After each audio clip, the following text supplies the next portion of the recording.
volví a publicar las actividades de la semana porque sabemos que Territorio con este proceso nos los está ocultando. Aquí tenemos fase 1 y fase 2. Permíteme, para que no tengamos problemas de ancho de banda, yo cierro aquí. Y aquí en la fase 2 de planeación, que es la que iniciamos, es donde está la parte algorítmica. Mira, aquí están toda la parte de lo que es algoritmo. Vamos a ver si es esta.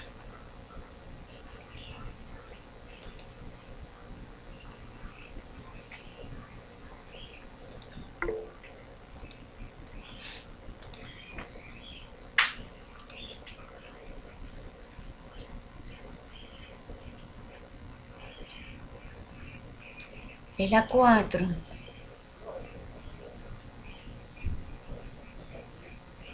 Entonces no la he incluido aquí porque solamente tenemos 3 actividades de aprendizaje. A ver, y aquí ya tenemos lo que representa nuestra estructura de base de datos. Déjame verificar porque no la veo, no la evidencio aquí. Entonces me faltó colocar esa allí.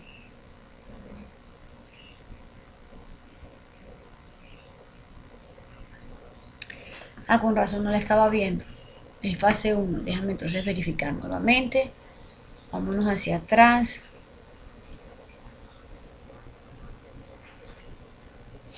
Fase 1.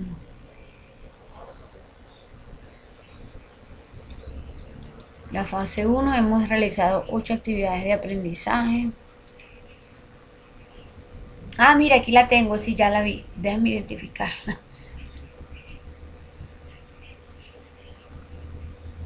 Aquí la vamos a tener activa. Y entonces simplemente déjame verificar. Mira a ver si tiene. Aquí tiene el chulito de que se realizarán entregas tardías. Entonces esa está activa. Tú puedes hacer la entrega, no importa que te aparezca tardía, pero te da la opción de que me puedas montar la evidencia. Listo. Esto es lo que necesito que verifiquemos de al menos de la parte de las evidencias. Que estoy tratando de, cuando las genero o las activo, porque ya están ellas allí montadas en plataforma, cuando yo las activo para que ustedes puedan ingresar sus respuestas, yo le estoy tratando de activar siempre este chulito de entrega tardía para que quede siempre el enlace de la evidencia para responderla activo, no importa que lo entreguen tarde, listo. Verifica de todos modos y me avisa, Félix. Juan, dudas, preguntas, inquietudes que tengas con alguna de las evidencias pasadas, con el nuevo material de formación, con alguna otra evidencia en la cual necesites apoyo.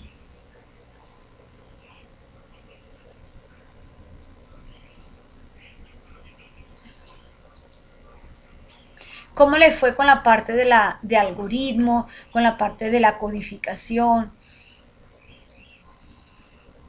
Al menos en el lenguaje que en la plataforma nos sugirió para codificar nuestros pseudocódigos. ¿Hubo algún inconveniente?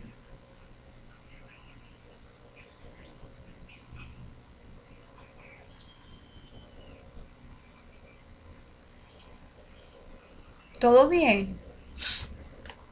Qué bueno.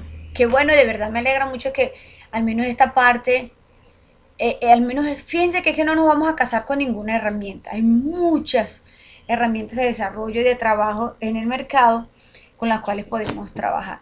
Lo que se pretendía con esta evidencia era que pudiésemos interpretar nuestro pseudocódigo y transcribirlo, poder hacer esa transcripción a ese lenguaje, independientemente del lenguaje que sea, nosotros poder identificar cuáles son esos símbolos o esas instrucciones respectivas que tiene cada uno de los lenguajes asociados a nuestro pseudocódigo y simplemente en este caso transcribirlos. Félix me ha comentado aquí por el chat que no ha tenido inconvenientes. ¿Tú, Juan, has tenido algún problema con respecto a la transcripción en alguno de los, en este caso en el JavaScript? Permítame tomar aquí la evidencia de la sesión del día de hoy.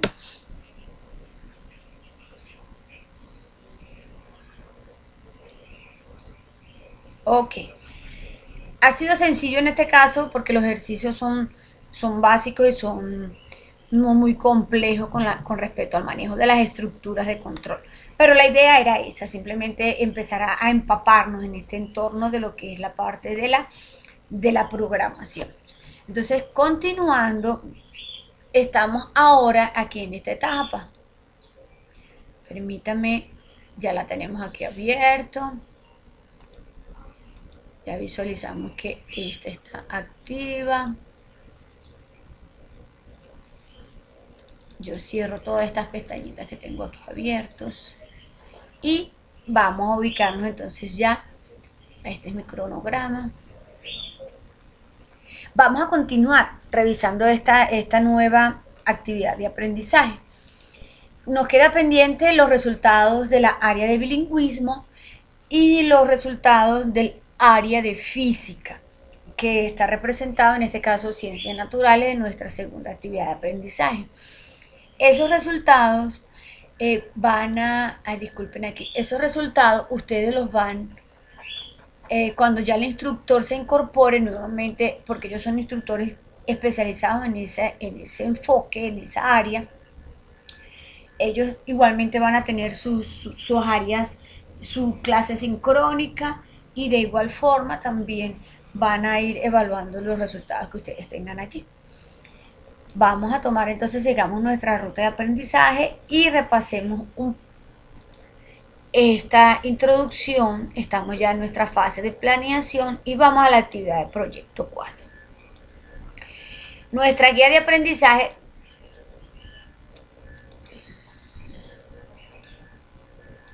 cierro mi material de formación, abro mi guía de aprendizaje y entonces vamos a repasar dónde estamos. Iniciamos esta nueva actividad de proyecto.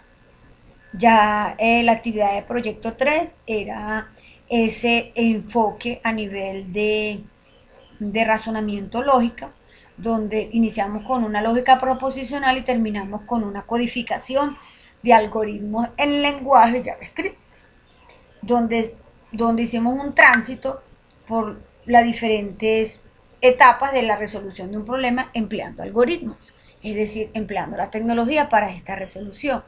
Sabemos que ejecutamos unos ejercicios donde independientemente el valor de entrada o la forma como ingresamos los datos para la resolución del problema, siempre vamos a tener un mismo resultado. ¿Por qué? Porque es una característica definida de un algoritmo. Ahora en esta nueva etapa de planeación, ahora vamos con la parte de lo que es el manejo de los datos. Y ahora vamos a trabajar con lo que corresponde al diseño de las estructuras de datos. Diseño, recuérdense que estamos en una etapa de planeación. Estamos solamente haciendo los prototipos, es decir, los bosquejos o los modelos con los cuales vamos a empezar a codificar nuestros desarrollos, es decir, nuestro software. Entonces, estamos en esta etapa de diseño completo de lo que representa para nosotros el sistema propuesto. Inicialmente, recuérdense que nuestra guía de aprendizaje nos sugieren hasta unas horas en cuales se va a manejar la ejecución de las evidencias que van a entregar. Esta primera evidencia de conocimiento, el material de formación sugiere 6 horas para su desarrollo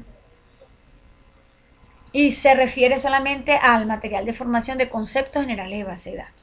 Allí corresponde que leamos este material y aquí nos indica que tenemos un caso de estudio donde vamos a identificar estos elementos que forman parte de un MER, es decir, un modelo, entidad, relación.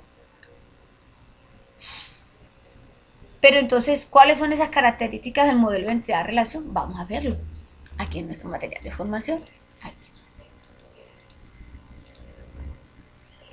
Seguimos con la parte de modelado. ¿Por qué seguimos haciendo modelos o por qué seguimos graficando?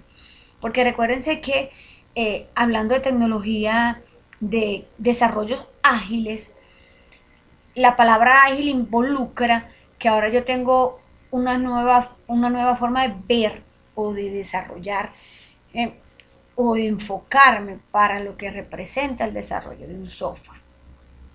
Generalmente los informes, los diseños o esta representación de lo que en este caso significaba el desarrollo de un software.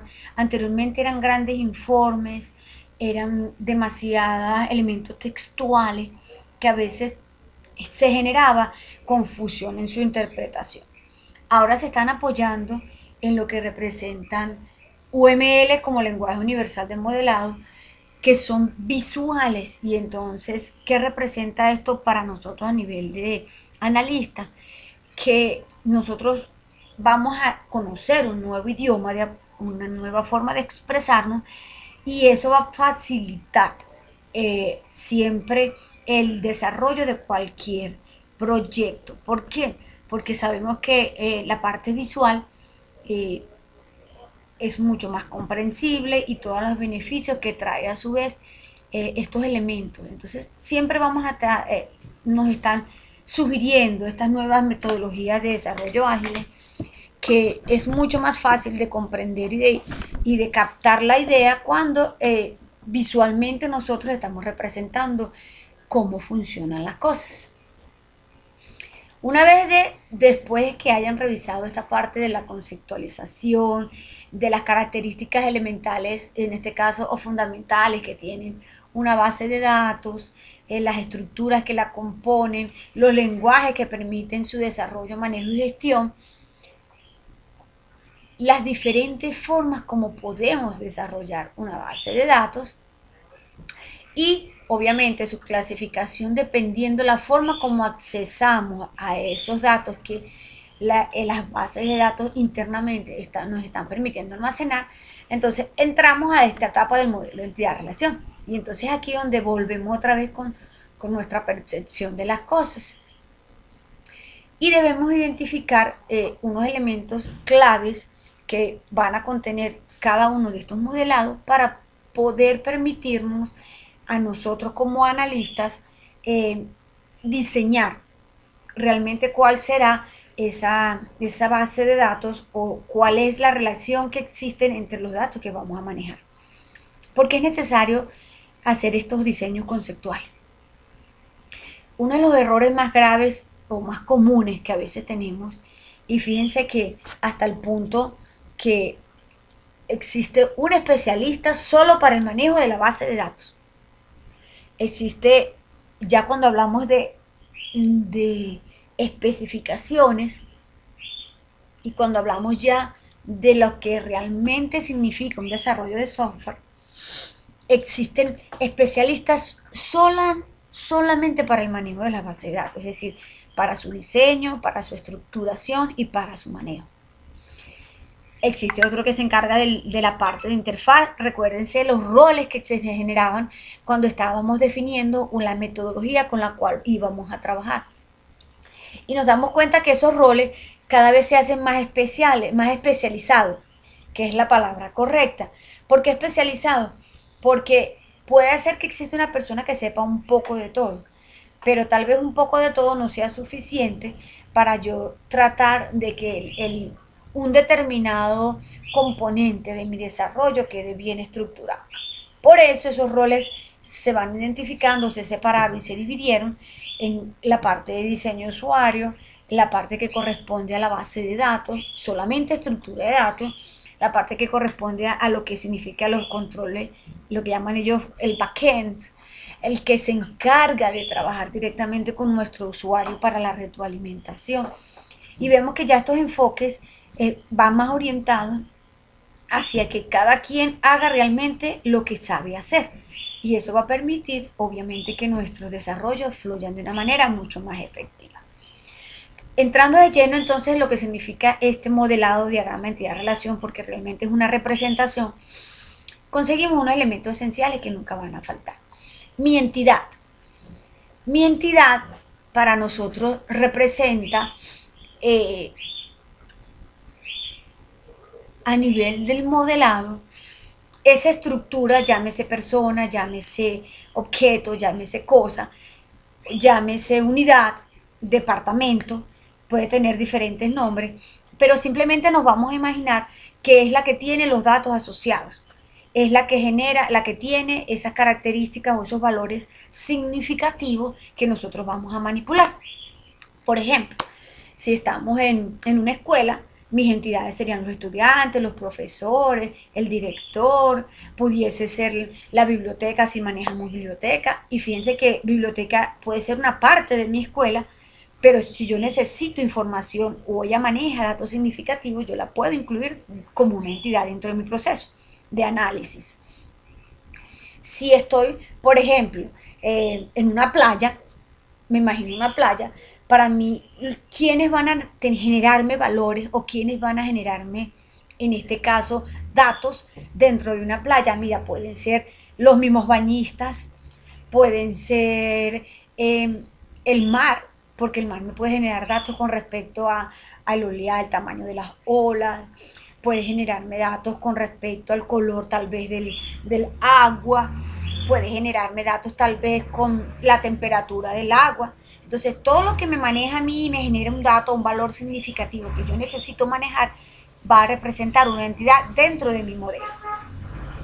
Ya identifiqué, ya va, disculpen un momento, que están presentando unos camiones y no se oye mucho el ruido. Una vez identificado esta entidad, o sea, ese elemento que me va a generar datos que yo necesito manipular, ahora continúo e identifico que esos valores tienen, esos datos que yo voy a manejar, tienen unos atributos. Y me refiero a atributos a esas características propias de cada valor que yo necesito manejar. Por ejemplo, vamos a tomar estos dos ejemplos que yo les di, la escuela y la playa. Si yo quiero trabajar con el atributo estudiante, mi entidad estudiante, mi estudiante va a generarme a mí unos datos de manejo. ¿Cuáles serían esos datos? Bueno, su nombre, su apellido, su edad, el grado que está cursando, la dirección, etcétera, etcétera, etcétera. Todos los datos que yo necesito manejar de esa entidad, para mí van a tener una característica propia, cada dato. Es decir, si es un nombre, sabemos que existen tipos de datos. ¿Qué tipo de dato puede ser un nombre? Desde tipo carácter, tiene un tamaño establecido que yo lo voy a manejar. Un nombre no puede pasar tal vez de 100 caracteres.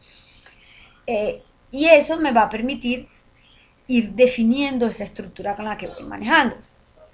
Si me traslado al otro ejemplo, que es por ejemplo mi playa, y quiero, como había mencionado, si quiero tomar datos del mar como una entidad, dije que era temperatura, el oleaje, el color. Entonces, esos datos también me doy cuenta, esos datos también me doy cuenta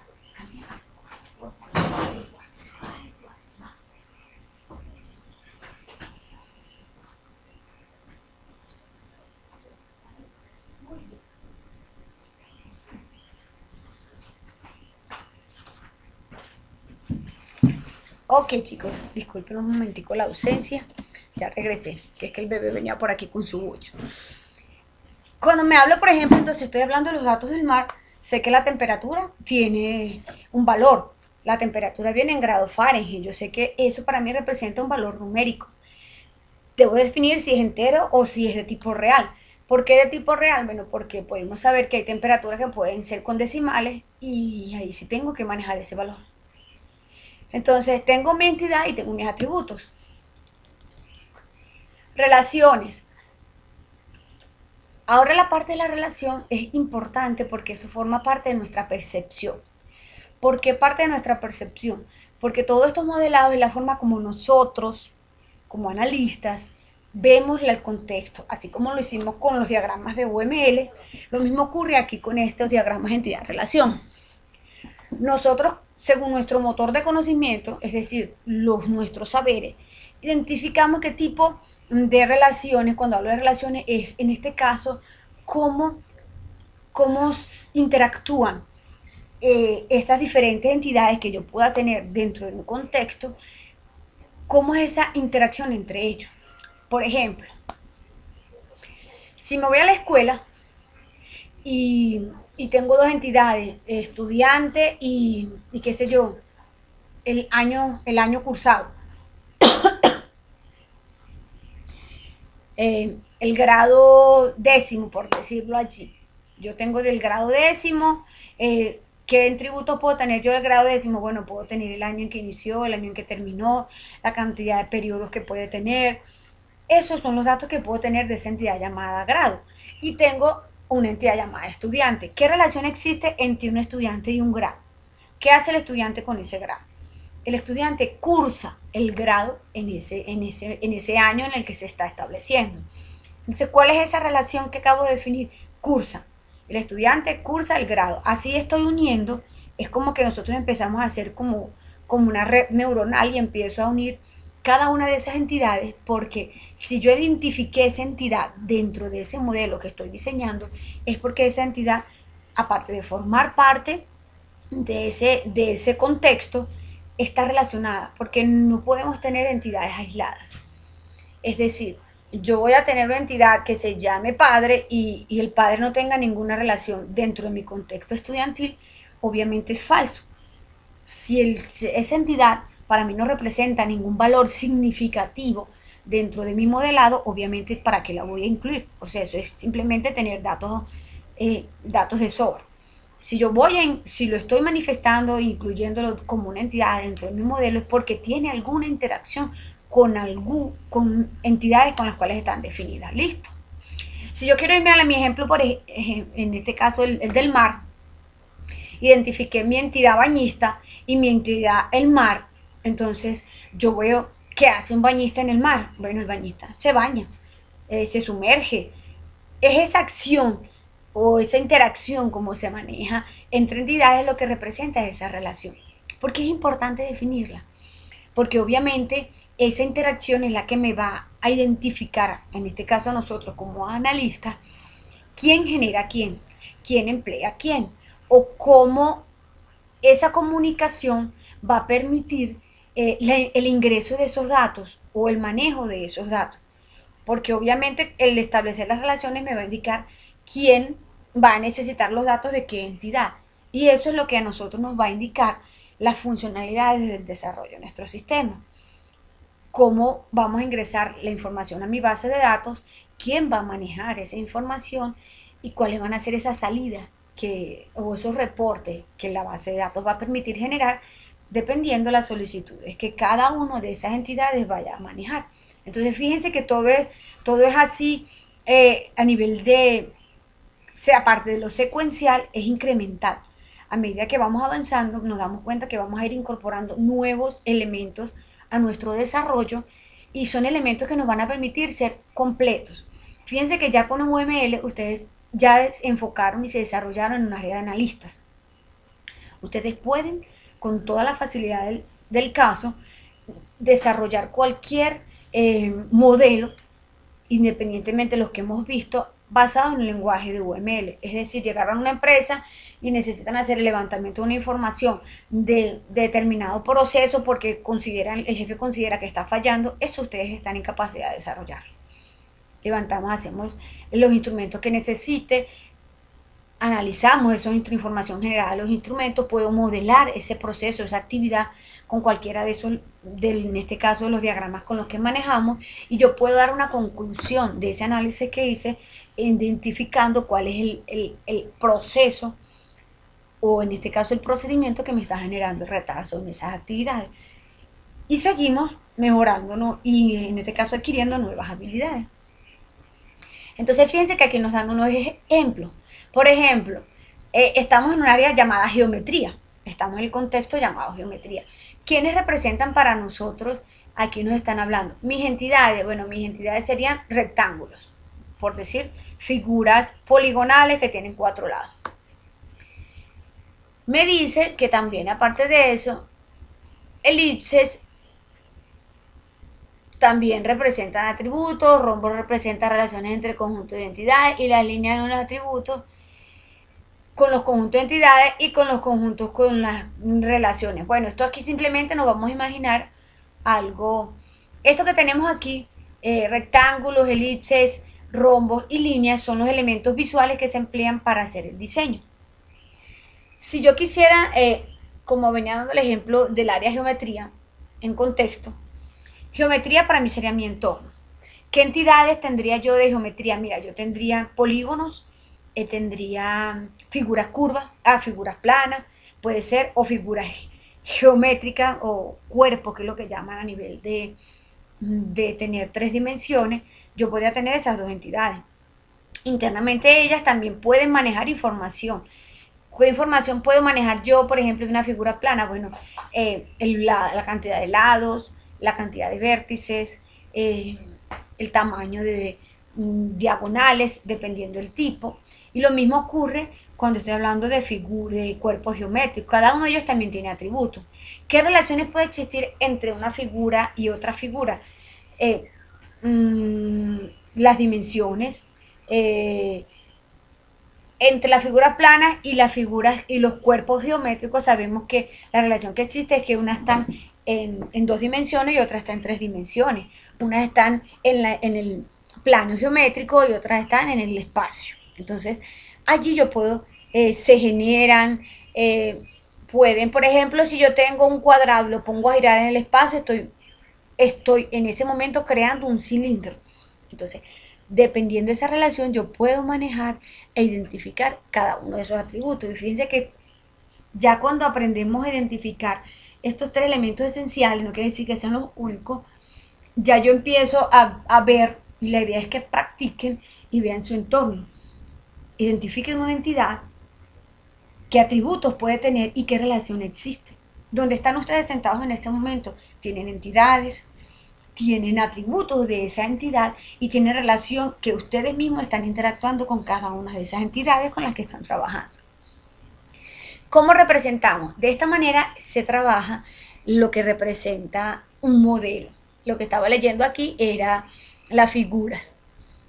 ¿Cuáles figuras se manejan? Rectángulos. Mis entidades se representan con rectángulos, es decir, ese elemento que yo identifiqué, que el que me va a generar la información, que me maneja la información, que me brinda los datos significativos.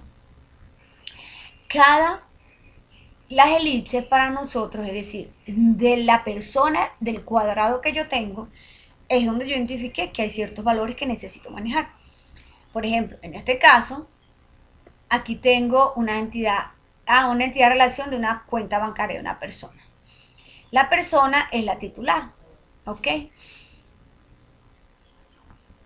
Una persona posee una cuenta, puede ser titular, puede ser posee, puede ser maneja, cualquiera el elemento que ustedes coloquen aquí como relación, en este caso, va a depender de la percepción que ustedes tengan. Por eso les decía que es importante leerse siempre la información.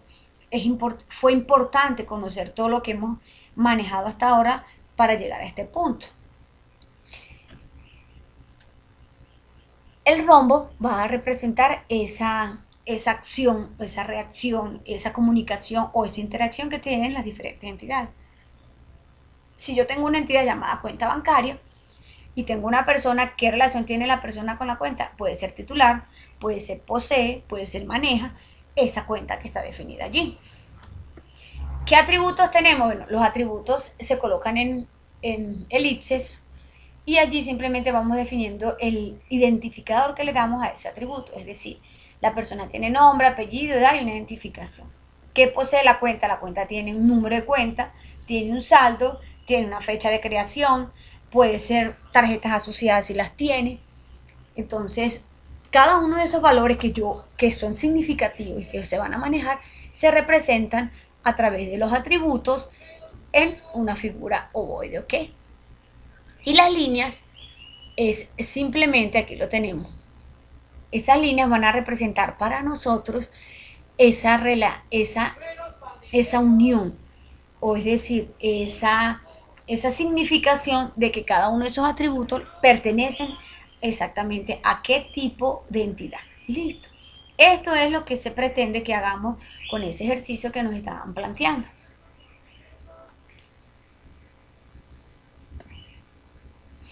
Aquí fíjense lo que nos dice allí. Aquí nos describen ya en el material, nos describen cómo está formada en este MER, el diagrama de entidad-relación, este ejemplo, en este caso de la cuenta bancaria. ¿Qué tenemos aquí? Fíjense que estos son los datos que que en este caso se van a manejar para cada uno de, de los atributos que yo definí que van a tener esas diferentes entidades. El que yo coloque datos representativos y que en este caso van a manejarse de cada uno de los atributos que definí, entonces es allí donde entra lo que llamamos la tupla. Estas tablas que se crearon con estos atributos que tengo yo definidos de mi diagrama, simplemente se llenaron con datos al azar. Cuando esta agrupación, en este caso de atributos definidos en una estructura llamada tabla, entonces en este caso van a representar nuestra tupla, es decir, sabemos que cada dato de aquí en forma de fila para nosotros va a representar un registro de esa base de datos. Cuando hablamos de registro de mi base de datos es simplemente esa unidad de datos o esa unidad significativa de valores que nosotros hemos definido en nuestro diagrama. Entonces, cuando yo tengo ya definido una unidad, en este caso llamada registro, y cada dato va a corresponder a cada una de esas columnas que definí, porque mi columna representa un atributo que identifiqué en la forma como comprendí o interpreté esa definición de los valores que yo voy a manejar en mi estructura. Entonces es allí donde hablamos de la tupla. ¿Qué tipo de relaciones podemos tener dentro de esas estructuras que manejamos en nuestras bases de datos, en nuestros diseños? Aquí hay en este caso, el principio de la unicidad. Es decir, es importante que no existan al menos datos iguales dentro de la definición de una estructura. ¿Por qué? Porque esa duplicidad, por decirlo, que es todo lo contrario a la unicidad, el tener datos repetidos, obviamente nos puede generar tanto mala definición del manejo de nuestros datos, como errores al momento de hacer algún tipo de cálculo. Porque si yo estoy haciéndole un descuento a una persona y le hago el descuento 2 veces, obviamente la persona va a decir, mira, me estás robando. Entonces eso es lo que se evita y lo que en este caso se maneja con este principio de la unicidad. Siempre tratar de que al menos esas columnas definidas, es decir, esos atributos que yo defina, sean representativos solamente de cada registro al cual yo he definido. ¿Y cómo hacemos para evitar que existan muchas de esas, en este caso, esos errores de repetición? Entonces entramos con un elemento de nuestro manejo de datos que se llaman claves. La clave es ese valor significativo que podemos identificar al momento de nuestra concepción o de nuestra definición, que es el único valor que no se repite. Obviamente sabemos que ya nosotros con el manejo de tanta tecnología hemos identificado que hay valores que son únicos. Por ejemplo, nuestro documento de identidad es único, nuestra huella digital es única, todos nuestros datos biométricos son únicos. Pueden ser únicos también si no son datos ya definidos, al menos por las leyes, es decir, registraduría y todo lo que tenga que ver con ello. Podemos saber que tenemos códigos que también son únicos. Yo puedo generar códigos en los cuales le voy asignando un único valor a cada registro que se va en este momento creando en mi base de datos. Puedo dar un identificador, llámese código, llámese número de barras, llámese... ¿Por qué tratamos siempre, si se han dado cuenta, que mucho de lo que cuando se maneja información, siempre se trata de dar ese identificador especial? Es simplemente aplicando este principio de la unicidad, tratando de que exista siempre un valor significativo que pueda ser único en cada uno de ellos. ¿Cómo identificamos este valor único cuando estamos haciendo nuestro diagrama de entidad-relación? Se subraya. Nosotros vamos a tomar nuestro atributo y cuando identifiquemos este modelo entidad-relación y veamos que hay un atributo que está subrayado, algunos lo colocan en negrita, otros colocan simplemente el óvalo, lo pintan de otro color como una manera de resaltar. Eso significa que en ese caso, ese es nuestro valor clave, es decir, ese campo, ese dato único que yo sé que no se va a repetir y que va a permitir manejar el criterio de la unicidad cuando yo ya esté trabajando con la información propia. Tenemos igualmente, como existe una clave única también, dependiendo los tipos de datos que nosotros se manejen, podemos tener diferentes, en este caso, generar diferentes valores únicos o significativos, es decir, diferentes claves. ¿Por qué tenemos diferentes claves? Porque sabemos que hay datos que pueden ser complejos, sabemos que pueden haber datos asociados a muchas transacciones o a muchas operaciones y tal vez simplemente ahora que manejamos también tanta información distribuida que no está aquí, sino que está en otro país o que está en otra base de datos, en otro físicamente en otro lugar, operaciones que ya se manejan a nivel internacional y obviamente la persona o el destino o el origen donde se está generando esa transacción también tiene que tener una referencia. Entonces allí donde se van generando claves que van siendo compuestas, claves que me permiten eh, tener más poder, tener más autenticidad, más diferentes, en este caso, niveles en cuanto a la ejecución o el acceso o la búsqueda de la información que estamos manejando. Entonces es allí donde surgen diferentes, en este caso, operaciones, diferentes tipos de claves. Entonces fíjense que nos dan diferentes, en el material de formación nos muestra diferentes ejemplos de las claves que pueden generarse dependiendo de la información con las cuales vamos a manejar. ¿Qué otro elemento también podemos, aparte de tener diferentes claves, también podemos tener diferentes relaciones? Y que debemos definirlas dentro de nuestro diagrama de relación. ¿Por qué? Porque las relaciones nos van a permitir identificar no solo una conexión entre las entidades, sino con qué frecuencia se realiza esa comunicación o con qué frecuencia o con qué cantidad de veces o qué número de eventos esa interacción es ejecutada. En este caso, iniciaron con las relaciones de uno a muchos y se refiere a que existen interacciones o comunicaciones que van a determinar eh, ese criterio de unicidad, que ya no sea solamente de que existan datos o registros que no se repitan, sino que también me puede, dependiendo de la forma como interactúan esas entidades, yo puedo tener una sola vez única una relación, es decir, las parejas monógamas. Eso es una relación de uno a uno. Porque independientemente de lo que ocurra, siempre una pareja va a pertenecer, una esposa va a pertenecer a un esposo. Entonces, eso es lo que llamamos relación de uno a uno. Pero resulta que hay otro tipo de culturas y entonces vienen las culturas donde las personas son, que tienen muchas esposas, así como los árabes y los jeques que tienen la cantidad de esposas que puedan mantener. Entonces nos damos cuenta que esa relación ya cambia y ya tenemos una relación de uno a muchos. O sea, un esposo tiene muchas esposas. Y así es que nosotros vamos interpretando todo ese tipo de relaciones. Por ejemplo, si nos vamos al caso, al ejemplo que hemos iniciado en el espacio playa, yo puedo tener una playa, una sola playa por decirte, qué sé yo, el Rodadero, que es una donde está el Rodadero. ¿Cuántos bañistas puede tener el Rodadero?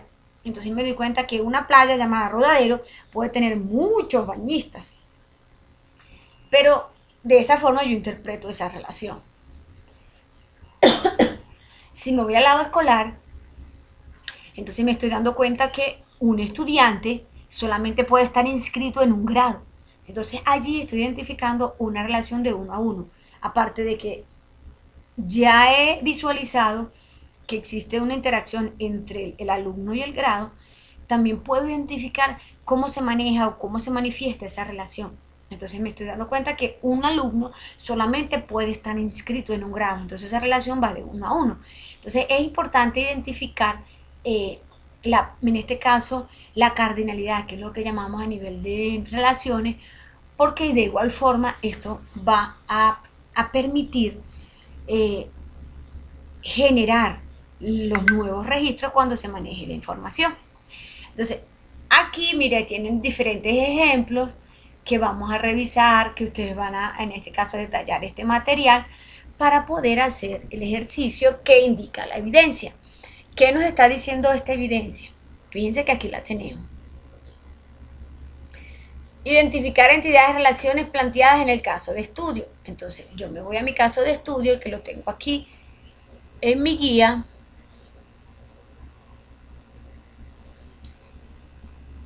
de aprendizaje, y entonces aquí lo tenemos. Describen, aquí está.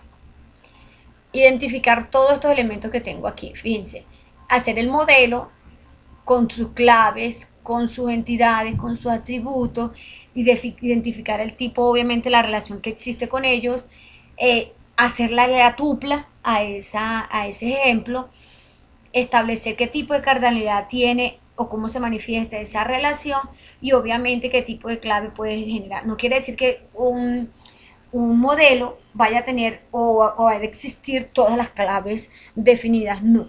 Recordemos que va a depender del tipo de datos que se van a manejar y la forma como esos datos van a interactuar, que en este caso se van a identificar esas diferentes claves, ¿ok?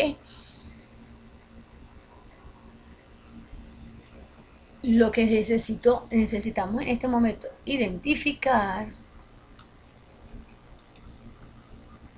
una vez terminada, aquí estamos en el proceso de normalización, ¿no? Esta parte no nos corresponde todavía. Quiero identificar dónde está modelo gestor y aquí termina nuestra parte. Lo que no visualizo de forma correcta es mis corazones.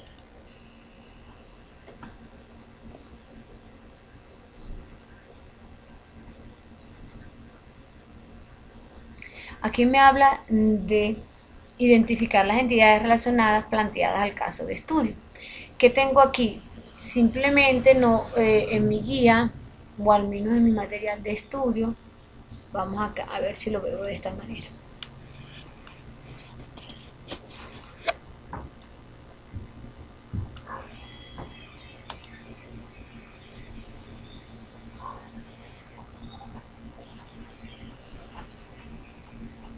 Aquí tenemos nuestro material. Aquí tenemos nuestras tuplas. Identificamos nuestras tuplas. Aquí tenemos nuestras relaciones definidas en diferentes formas de visualizarla. Mire cómo se ven en este caso la relación en el modelo y la relación identificada a través de nuestras tuplas. Lo que no visualizo correctamente, quiero verlo aquí. Permítame descargar este material.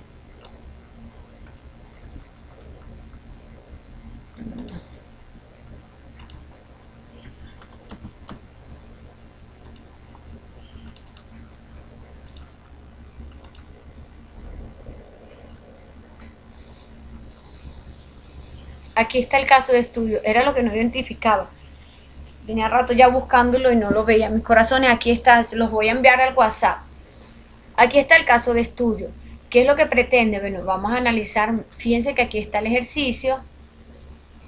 Este ejercicio que está aquí, vamos a hacerle lo que está identificado en el material de formación. A este ejercicio que nos habla de un control de vuelos, donde vamos a identificar todas las características que acabamos de visualizar en el material de formación. Es decir, vamos a identificar primero nuestras entidades. La idea es que se quede un modelo como este. Creemos nuestro modelo y de igual forma hagamos las tuplas, es decir, ustedes baseen y llenen esa información con datos al azar. De manera de que podamos establecer la relación tanto en nuestros modelos con todos los elementos y en las tuplas que se han definido. Listo. Nos devolvemos a nuestro modelo y nos está diciendo aquí que es un sistema de vuelo. Fíjense, aquí tenemos lo que se conoce el aeropuerto, lo que tenemos de cada vuelo, lo que tenemos de cada avión, cómo se programan, en este caso los despegues y los aterrizajes. Vamos leyendo cada una de estas informaciones y entonces empezamos como iniciamos nuestro material. Identidades, atributos de cada entidad, después identifico las relaciones, después voy identificando si existen o no nuevas entidades para poder manejar ciertas transacciones. Recuérdense que las entidades no son solo físicas, también pueden ser operacionales. Y también si esa operación me está generando un valor agregado que necesito manejar, automáticamente se puede volver en una entidad para mí. Y entonces hasta aquí vamos a trabajar para que ya identificando el ejercicio y lo que tienen que hacer de cada uno, empecemos a diseñar nuestro modelo. Entonces me devuelvo por aquí. Dudas, preguntas, inquietudes con respecto a ello, traten de hacerlo, porque recordemos que toda esta etapa de modelado ya venimos haciéndolo y nos damos y hemos aprendido que la única manera de tener dominio de cómo representar esas interpretaciones es haciendo, ¿sí? Entonces traten de hacer el modelo, hagan su borrador y entonces mañana si quieren hacemos un ejercicio con alguno de estos tableros colaborativos para que practiquemos cómo se trabaja un modelo de entidad-relación. ¿Listo, muchachos? ¿Dudas, preguntas, inquietudes?